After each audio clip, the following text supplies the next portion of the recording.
Give me an intro. Who are you first? Who are you? Hello everyone. Welcome to Stories with Steve. My name is Steve Curbow, and I'm a member here at Lindsay First Baptist Church. And I just want to share some stories with you about the goodness of God, the faithfulness of God, just things He's done in my life. I know that you all have stories as well. And stories is how we know things about God.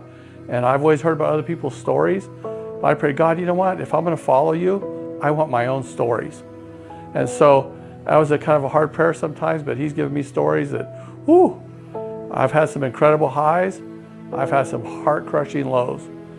But through all of that, God has been there every time, without fail. I'm 63 years old. I just retired from 33 years of high school teaching with at-risk students, and I'm on to the next part of my journey, ready for some more stories. But I hope these stories would encourage you, as I know stories have encouraged me that other people have told. So with that, this journey begins a long time ago. I'm old, but the journey began when I was just young. My parents, my dad was not a believer, my mom was a believer. So I grew up trapped between the two. I didn't know what to do because I wanted to please both of them, but you just couldn't. And so it was really difficult, and I just felt that trap. But as I grew older, when I was 15, I found my dad lying in our hallway, dead from a heart attack. And that freaked me out. The trap got tighter, and I just felt more and more pressure. And I didn't know what to do. So I started to do things to help alleviate that trap, but they were the wrong things. And all I wanted was freedom. And that's my word for you today, is freedom. I just wanted to be free, but I didn't know how. And so life went on. I did stupid things I'm not proud of. Just the sin was just gripping me to the point I couldn't see, I couldn't feel. And I needed something. I didn't know what. But my mom was a Christian, but I didn't want that because I didn't see that as my option, as my out, as my freedom. So I continued with what I wanted, which wasn't working. My senior year in high school, God decided to step in. And I'm so glad He did. But He stepped in through a 14-year-old freshman of all things. A freshman. I was a senior, popular, played sports, all this stuff. I don't talk to freshmen. But here this freshman girl was, and her little group of friends. And I thought, okay, whatever. And I'm still living my life and trying to get out of the trap that I was in. I couldn't get out. And they just kept following me. I didn't understand what they were doing. And so of course I had to find out some things about them, this and that. Well, guess what? I find out they're Christians. Great. Now I know to avoid them all the way. But there was just something different about them when I found that out, because I knew other Christian people, but they didn't strike me the way they struck me. And I find out later, I had religion. My mom made me go to church all the time. But the difference was, they had relationship. I didn't know what that meant. All I knew, I go to church, my life still stinks. Okay, I'm still trapped. I'm still doing these things that I do them, I go home, I have no peace. I have no freedom. But I'm trapped in this sin. I just keep doing it. So these girls, this young girl and her friends, they just kept following me around school. Everywhere I went, there they were. It's like, what the heck? Are they stalkers or what? I mean, what's going on, right? So okay, I'm trying to be nice, but I'm thinking, they know who I am. It's a small school. They know the things I do. Why are they keep coming around me, of all people? I don't get it. All I know is there's just something different about them. Okay, so I'm still trapped. I need something, and I wasn't sure what. But maybe they had it, because they sure seemed like they were free. I wasn't free. So life continued. I graduated from high school. I'm looking out at life going, is this all there is?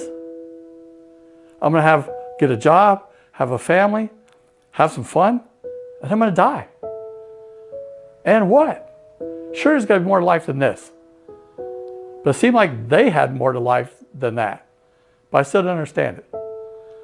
They started inviting me to church. Woohoo, pass. I don't need that. Okay, I already go to church. That ain't working. They kept on, she kept on. Finally, I just thought, you know what, something about that seems like maybe that is what I want. I'm not sure. Fine. So I started going to church a couple times. Pretty soon, a couple times more. Pretty soon, I feel like the people there, the pastor, he was only talking to me, right? And I think, oh, something's really going on in my heart. And I don't know what it is. But I need to be free. I just need to be free. Time goes on, we're still kind of going to church, this and that. And I knew, okay, this is it. But every time the pastor would call for the people, you want to accept Jesus? Come forward. Whew, not happening. There's like 100 people in this church. All of them are going to stare at me if I go down there. I'm not doing it. Okay. Bill Glass is an evangelist who traveled around the country, probably around the world. He came to Visalia, ex-football player. I like football. But I'm still not going. I've seen Billy Graham on TV. I'm not doing that either. Anyway, so this went on for several days. He was there in Visalia. And everybody said, hey, Steve, you should come with us. We should come with us. I'm not going with you guys. I'm just not doing it. So finally, the last day, it was a Saturday night. And I just need to be free. And they said, please, this is his last night. Please come. Fine, gosh, you guys quit bugging me. I'll go. All right, so I go. Thousands of people there, right? Remember, I ain't going down in front of 100 people. It's embarrassing. So my best friends are standing next to me. This thing's going on, the sermon's going on, singing's going on. Like, yeah, okay, that's not so bad. But you know what, guys? This is the story of how God steps into your life at just the right time. He's preaching, and all I see in the distance, it's a beautiful, clear night, stars everywhere. All I see is a cloud, a dark cloud, small in the distance. And he's talking about being trapped in sin. I'm trapped. I knew I was trapped. And this cloud, as he kept talking, this cloud kept getting bigger and bigger and bigger. And it was getting so big and the light was getting smaller. I just felt like, wow, I'm going to get consumed by this darkness, by this cloud. And I didn't know what to do. I couldn't see anybody in that place. I couldn't hear anybody. All I could hear was his voice. You got to step into the light and be free. And I thought, okay, that's what it is. And about that time is when he gave the altar call. And you can talk to my friend sometimes. His name's Joe Lara. And he will tell you, I literally stepped all over him, tried to get out of those stands and down to that field. I knocked him out of the way. I'm down there. I'm standing. I don't even know why I'm down there. I'm standing down there. And I said, Jesus, I don't know if you're real, not real.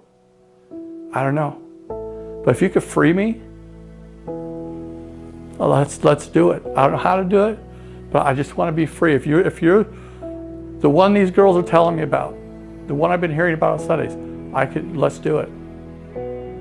And guys, he stepped into my life that night, and my life has never been the same, ever.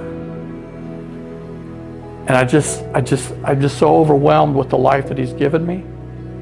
I couldn't imagine all the years I spent trapped. And he set me free. Because he said, you will know the truth, which is his son Jesus, and that truth will set you free. I ran home to my mom's house that night. And I walked in, she was already crying. Because she knew what happened. Somehow, she knew. One of her friends from her church, elderly lady, had called her that night and said, is your son Steve okay? My mom goes, yeah, I just saw him the other day, he's fine. I have 3 other brothers. And she said, I felt like God wanted me to pray for him specifically tonight. She goes, I don't know why. That's why I'm calling you. Again, what stories is God living and working in you? That was real to me, you guys. My life has never been the same. I'm forever changed by him. And I would hope that somewhere in your heart, if you're searching, if you're trapped, that you would say, Jesus, if you're real, come into my life. Take control. Forgive me of my sins.